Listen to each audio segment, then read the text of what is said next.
This is a guided meditation for sexual performance anxiety, impotence, and, in general, erectile dysfunction. I'm your host, Anthony John Bartlett, relationship coach at relationshipteacher.com. Definitely check me out at relationshipteacher.com. Email me with your concerns or your experience with performance anxiety or erectile dysfunction at admin@relationshipteacher.com. This guided meditation is going to help you understand what performance anxiety is, and you're going to understand how it relates to erectile dysfunction and what you're going to get out of it.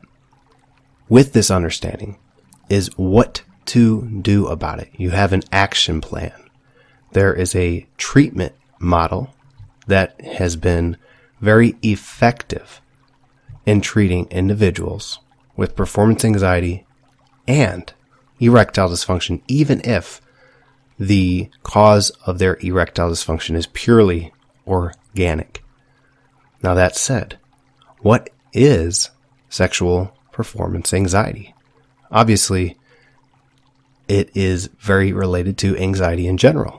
If we understand anxiety, we can understand how it applies to sex. Now, fear and anxiety are interrelated. Fear is an actual response to a real perceived threat. So if you are hiking in the woods and you see a wolf or an animal, or you just hear the leaves and branches crack around you, then you might feel the feeling of fear. When you feel that feeling of fear, your body does something that it was programmed to do. It activates the sympathetic nervous system. The sympathetic nervous system is your fight or flight aspect of the nervous system. It's part of the autonomic nervous system, which means you do not have direct or conscious control over it. With the activation of the sympathetic nervous system, you are primed, ready to fight or run. Or, like you see with deer, with the deer in the headlights, they also may freeze, so overwhelmed to act. Now, what happens when you activate the SNS, the sympathetic nervous system? Your body pumps all of its blood to your legs, your arms, priming you to fight or run. What it also does is it turns off all body functions that are not needed at the time. So something like your immune system will undergo basically a shutdown. Your digestion will shut down. Your cognitive abilities shut down. If you feel fear, you are very unable to think rationally. Rather, you are very reactive. Now, from an evolutionary standpoint, if you will, this ensured our survival. And it still does when individuals are under valid fears. So that said, individuals feel that feeling of fear in inappropriate instances. Now, anxiety is the anticipation that a future moment will elicit fear. You might associate a future moment as harmful, and it could be physically harmful or emotionally harmful. Individuals act to defend their physical body and their emotional well-being. Now, as it relates to sex, an individual that has performance anxiety could go all around the day avoiding instances that might lead to sex, because leading to sex puts that man in the position that he has to. And that's the key term here. The force or demand that a man has to perform is what the anxiety is concerned. When a man feels that he has to perform, he's going to fear failure. And because of that, the individual is going to be in a generalized state of anxiety throughout the day. Now, as you recall, the sympathetic nervous system turns off your digestion, your immune system, and any ability to have sex or even enjoy it. Now, you have to understand that, because individuals then get themselves in the position of having sex, and then further harm is caused because they expect their body to perform even though their SNS is activated.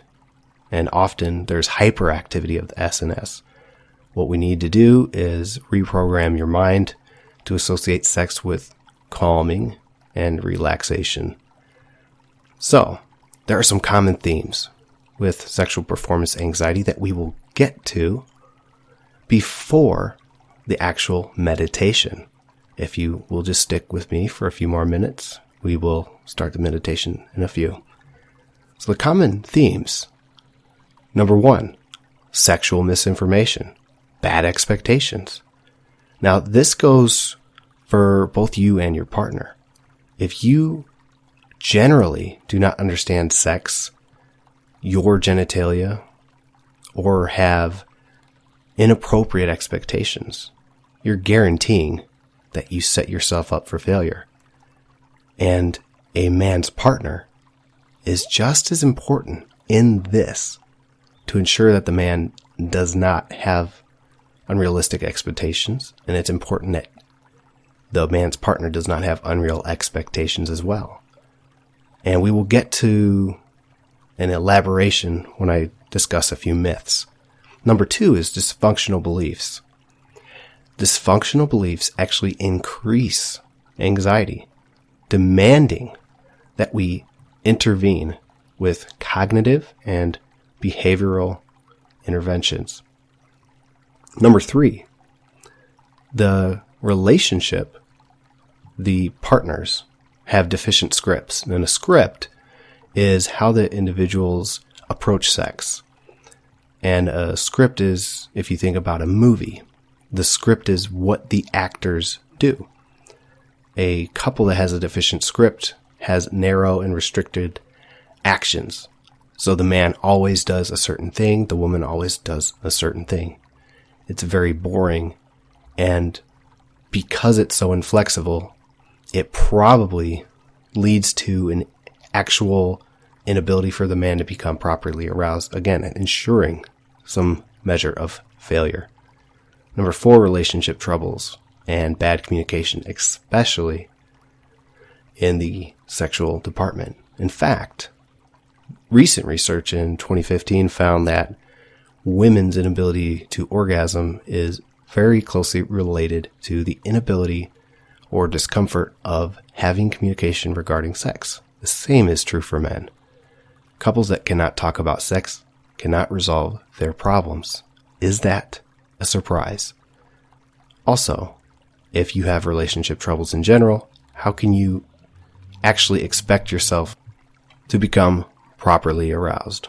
How can you have a troubled relationship and court each other and get to the bedroom and have this wonderful connection and romantic time? It's ridiculous. So it's one of the main elements that we have to treat in a relationship. Now, the 5th is relapse prevention. Relapse prevention is so critical, and research over the past 20 and 30 years has identified extreme cases of relapse, even in very popular treatments of performance anxiety and erectile dysfunction. The relapse rates have been as high as 90%. And a lot of researchers have, rightly so, demanded a more thorough approach. And that just means using more elements. We need to use more than one element to make sure that the person has all of the tools themselves. Ultimately, using cognitive and behavioral interventions, we impart on the man and his partner the ability to become their own expert, their own therapist, if you will. Now, I mentioned the myths, and there's some common myths that again, exacerbate the feelings. Number one, all touching leads to sex. I was under this myth, especially for much of my early life, feeling that any touching or passionate kissing had to lead to sex. And it wasn't that I felt like I was, a jerk, or I didn't see myself as a pushy individual. It just felt like this is a passionate moment and it just has to escalate. And the problem is, if you look at it in the other way, it's actually an expectation, and it's something that the man feels has to be fulfilled, otherwise he fails. So if he's not able to perform all the way into ejaculation, then somehow the moment's a failure. And that's part of the whole issue of a deficient script, where the relationship actually needs to develop moments that are not sex, are not actually penis into vagina sex. Now, the second myth, a man is a walking erection, always ready to go. Again, it's always the man. Men in general actually are maligned as being walking erections, just looking at women, ready to go, ready to jump on every woman that's walking around. Well, again, flip it around. A man is expected always to be ready to go. It's absurd. It puts men in the position that they cannot turn down sex when they are not genuinely ready to go. Again, it exacerbates performance anxiety and can really lead to actual erectile dysfunction if it does not get addressed. The third myth, a man does the action and a woman receives it and feels it. Now, this myth puts the man as the king or the king lion, and he's the one that has to do everything. The woman has to receive an orgasm. He has to be this very powerful individual. And what this does is it takes him out of the role of primary enjoyment. And then he sets up expectations that he has to achieve a rock hard erection. She has to orgasm. She has to scream. She has to visually show that she's enjoying it for him to feel like he's succeeded. The fourth myth, all about a huge penis. Penis envy, I can't say it's a modern invention.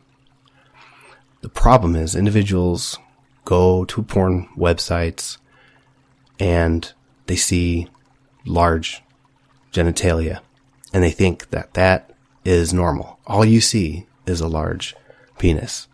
And because that's all you see, and then you look down at yourself, you feel like you're inadequate. But on top of that, when you look down, naturally it's going to look smaller than watching a pornography film. The thing is, recent research actually shows the average male penis size is a lot smaller than was previously thought to be. Actually, under 6 inches is the average. So, on top of that, if you actually ask women, not about their fantasies, but what they actually want, most women, actually the vast majority, prefer something around the average. Now think about it. If you were porn star sized, it's very likely that you would be too big for the average woman, meaning that you give her pain, not pleasure. Now that sounds cool when you're in a pornography studio and you're this overly powerful man. But when you're in a relationship, that's a disaster, because that's going to cause her to not desire sex. What we actually want is something big enough to cause pleasure and not too big so that it causes pain. But furthermore, most of the woman's nerve endings are on the outside of her body. That means that a woman can achieve orgasm purely by oral stimulation or even by vaginal intercourse with appropriate body movements by the man. It has nothing to do with penis size in those cases. But that doesn't mean that the sexual act even needs an orgasm to be pleasurable. A man doesn't need to orgasm. A woman doesn't need to orgasm every single time. Fifth myth is the demand for 100% hardness every time. So every time a man achieves an erection, it's supposed to be 100% hard. Now, we're not always going to be 100% hard due to different demands on the body. There's so many factors that go into achieving and maintaining erection. Sometimes we're a little stressed. Sometimes we're a little tired. We're not always going to be 100%, and that's perfectly normal. In fact, the male penis is almost always soft. But again, the myth is that all we see is these massive erections, and we just look down and we feel inadequate because it's not always 100% hard 100% of the time. It's a silly myth. And if an individual just thinks about it for a little bit, it's going to mitigate a lot of that anxiety that they feel. And the final myth is, it's okay. We have a pill for that. Now, the pills can help with an erection, or it can help an individual with performance anxiety get the confidence they need. That said, it's not a pill that gives confidence. It's purely based on the placebo effect. What we need to actually do to prevent relapse is to ensure that individuals have the actual skills to maintain their emotional state. Now, there's a few final points and then we'll begin the actual meditation. Something very important that I must note. In a study by Rosen, Lablum, and Spector in 1994, they identified that performance demands work opposite for individuals that have sexual performance anxiety. And that means that demands placed on them to perform in sex actually inhibit or decrease their arousal process, whereas individuals that do not suffer from performance anxiety, it's actually more arousing for them. That's such a critical element, because if you understand unrealistic expectations and improper sexual education, individuals think, oh, we'll just make it a more arousing moment. Oh, just give the man oral sex. Well, these things, again, work opposite for men with sexual performance anxiety. It's going to make the case worse for them. It's so critical that we debunk these myths, and I want you to spread this information. Now, last moment, I am going to spend just quickly going through the treatment. So the first part is education. I educate clients on basic performance of sex. That's genitalia and what the sexual process is. Number 2 is broadening their scripts. That means creating moments that do not lead to sex, but also making more types of variety in sex. Third is communication and relationship enhancement. Hey, I'm a relationship coach. That's what I do. The next treatment is preventing relapse. And we need to understand how to differentiate between relapse and lapse. A lapse is one instance. Relapse is over and over again. Most of the time, it's probably just a lapse, but an individual takes it the wrong way. And then from that one failure, it turns into an actual dysfunction. Not because the one failure has nothing to do with that. It's all psychological. Finally, just again, going to deal with failure, we have to go outside of intercourse. We have to also set up where the couple, man and his partner, follow up with the expert. And again, the most important thing that we have to do is set up realistic expectations. That's not where I tell you what the expectations should be. It's where the individual suffering from performance anxiety believes proper, factual, realistic expectations for themselves. Now, we will actually get into the meditation right now. With that said, I want you to find a comfortable position for yourself, ensuring that you have no demands on you at this time. Now, I want you to close your eyes. That's fantastic. For the time being, we are just going to focus on relaxing and rebuilding the confidence that you have related to sex. I want you to think about the general state of relaxation. I want you to rest. Now think about relaxing your whole body, relaxing your hands, your feet, your legs. I want you to relax your shoulders. Let your shoulders drop completely. I want you to feel totally calm and relaxed.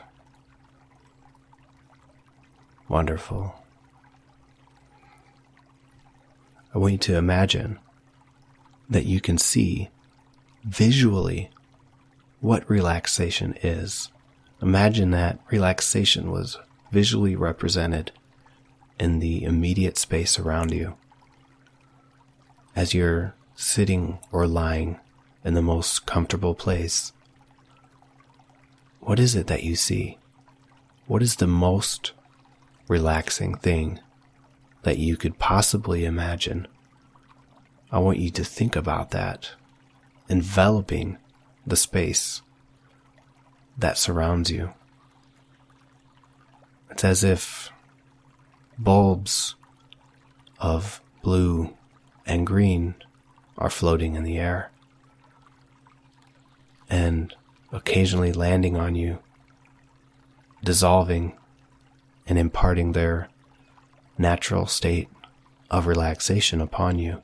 And at the same time, new ones are summoned into existence to constantly envelop the room that you are in, to constantly give you extra relaxation as you need it. Anytime you feel any demand, expectation, anxiety, or fear, one of these blue, green bulbs comes to you, dissolves upon your skin, giving you its ancient wisdom, its ancient relaxation. For thousands of years, it has existed to impart relaxation. And now you are gaining this wisdom. Now, what is the most relaxing thing that you could possibly imagine? Where would you be? As you are sitting or lying there, I want you to imagine that the space around you transforms into the most relaxing environment. So whether you are lying down or sitting down, the object that you are resting upon goes along with you in the journey. You might visit a beach. You might be in the hills of Scotland, overlooking cliffs that fall into the ocean. You might be flying through the air or looking down upon the world. Whatever ultimate relaxation means to you, you can summon that environment to assist you in whatever needs you have at any point in time. At the same time, these ancient bulbs of relaxation assist you in your journey, ensuring that any spontaneous negative feelings that you have are allowed to dissipate, because it's okay to feel anxious from time to time. It's important to have feelings. Feelings are what make us human beings. But what we want to do is put them in perspective and master living in the present moment. I want you to imagine that your past was a timeline, a straight line with moments across it. 10 years ago, You have ups and downs, and they are visually represented on your timeline. I want you to imagine that timeline runs into the present moment, all the way through you and into the future. Future moments have no events related to them, so your future timeline is blank. Now, I want you to imagine yourself in this most relaxing environment. Your only concern at this present moment is to enjoy the most relaxing environment that you have summoned into existence. Whatever it is, it's your creation, and you live here at this moment. The past preoccupied your past self, meaning that your present state of being has no place in the past. That means that anything that happened in the past is done and over with. What you can do is learn from the past, but the past should not hold you back. What you will do is live in and experience the present moment, being able to master every present moment. Because the past is over, your present self can master each present moment. Because your past self was the one in that timeline. There might have been a million versions of your past self. When you failed, certain things led up to what you call failure. And it was your past self in those circumstances. Again, all you can do is learn from it and make sure that you apply the proper understanding for present moments. Because there is no past, there is no future for the individual that lives in the present moment.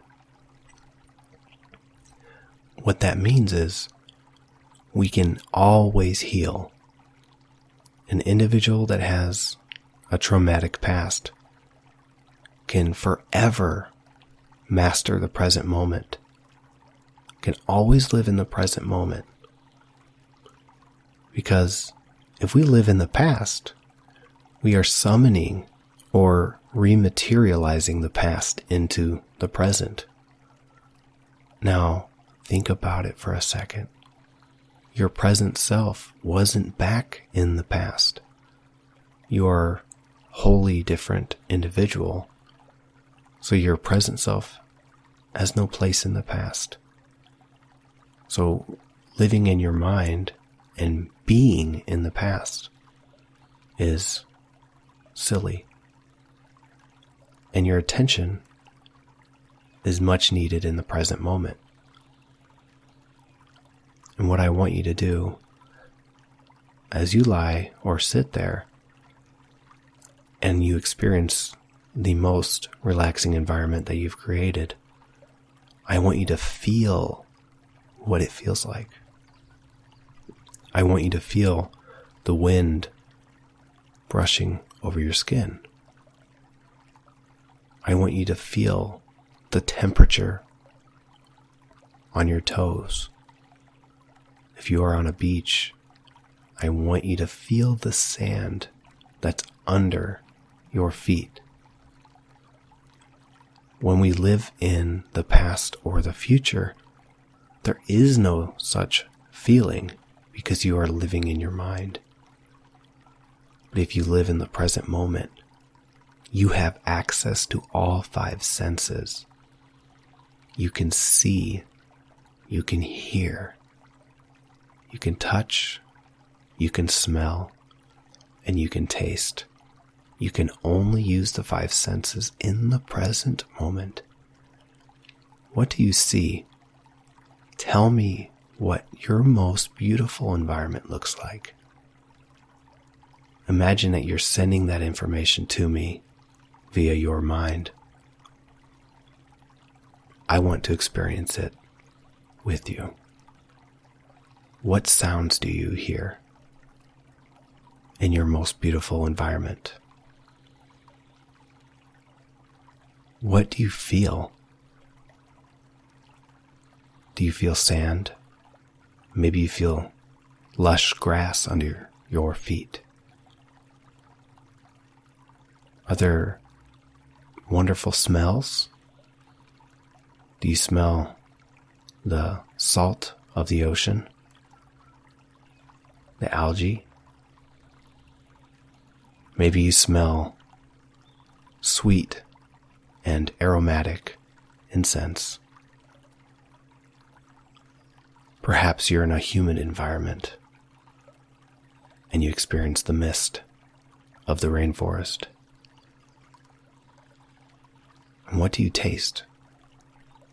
Perhaps in your most wonderful environment, you are privy to the most wonderful tastes that you could possibly conceive. That's wonderful. Now I want you to always hold on to this moment. You can always have this moment. At every point in time, you can banish the past and the future by experiencing the present moment.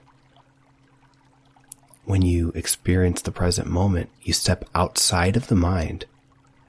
You step outside of the inner critic, the inner judge, the inner pride, and you just experience, principally with your five senses. When you feel with your five senses and you step outside of the mind, you feel the most utter bliss. There's no concept of failure when you just feel. There's no demands, because ideas only exist in the mind.